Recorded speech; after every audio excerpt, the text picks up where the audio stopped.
In this lesson, I will demonstrate using SOLID to open an SFM file for the first time.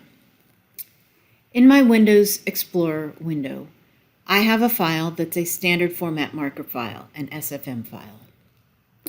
And on my desktop, I have an icon for SOLID. There are many ways to find the program SOLID in order to begin it. I will use this icon. We'll double-click the icon. SOLID opens with no file open, and I need to tell it where to find the SFM lexicon. So I will click the Open Lexicon button. Then I will need to navigate in Windows to find my file, and here it happens to be in the right folder. So I will tell it to open that file. Now it wants to know about the encoding. It wants to know, is it Unicode in UTF-8, or is it a legacy encoding or mixed or unknown?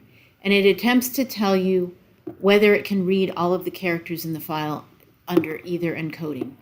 Under Unicode, it's saying it can render everything, and as code page 1252 or legacy, it can also render everything. So for this particular data, it doesn't really matter, but I recommend getting your data all into Unicode before you open it up in SOLID. SOLID can cope with mixed encodings, but it's just easier to deal with mixed encodings outside of SOLID in other tools. So my recommendation is get it in Unicode first, and then you would tick this UTF-8 button, and then you would click OK. The second thing it asks is what template to use. Now, I'm not going to go into the difference between the three different variations of MDF. The last one is for Philippines format dictionaries. Normally, this standard MDF one works sufficiently well. I will click OK. Now it's telling me that there were new markers added. What this means is that there was at least one marker that was not in the MDF default, and that's okay. That's not a problem. SOLID will give you a list of all of the markers.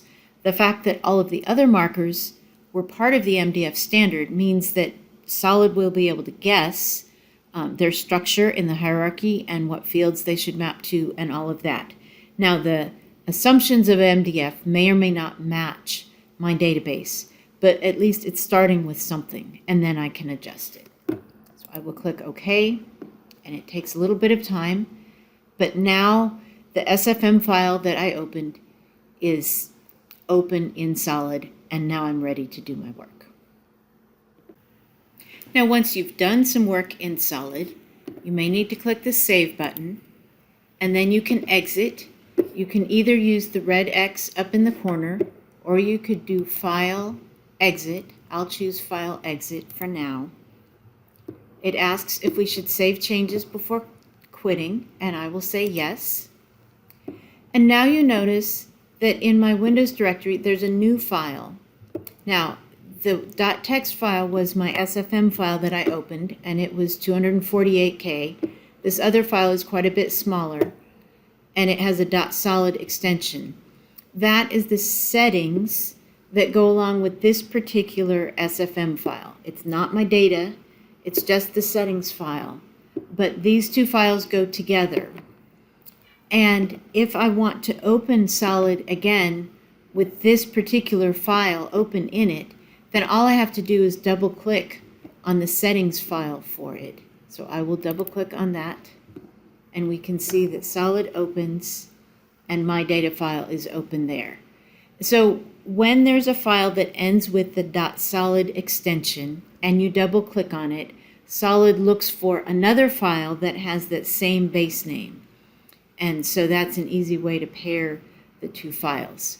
So in the future, that's the easiest way to get it.